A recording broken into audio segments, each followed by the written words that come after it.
Okay, Osama, a lot of people needs to know how to strengthen their Iman, where they stand in their Iman.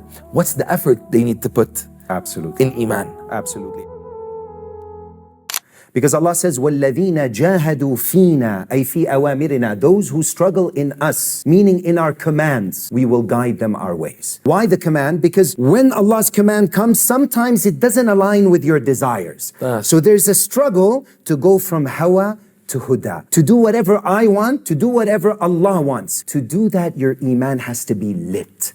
It has to be stronger. So it's a great question. How is it that we increase this Iman? So, and the Sahaba said, تَعَلَّمْنَا الْإِيمَان. So Rasulullah ﷺ, for 13 years in Mecca, all the verses in the Quran are about what? There's no ahkam in the Quran. Pray, fast, zakah, hajj, all that came in the Medina era, most of it.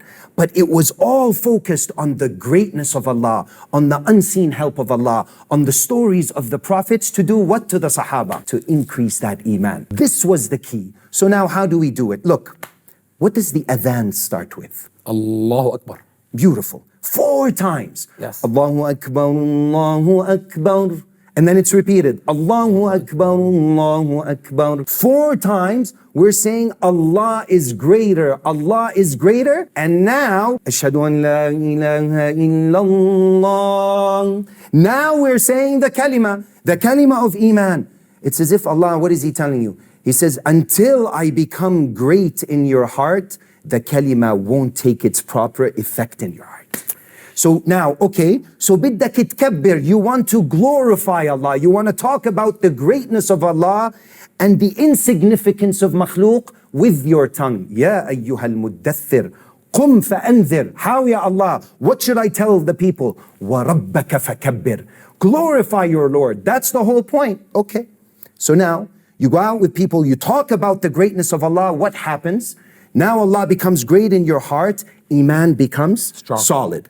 After this kalima becomes solid, the kalima, la ilaha illallah, becomes solid, now you're always returning to Allah.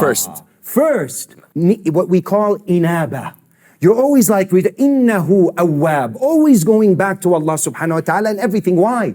Because you know that He's the controller of everything. Malikul mulk, dhul jalali wal ikram. So now, if you're always turning back to Allah in everything that's happening in your life, your Iman is going to increase.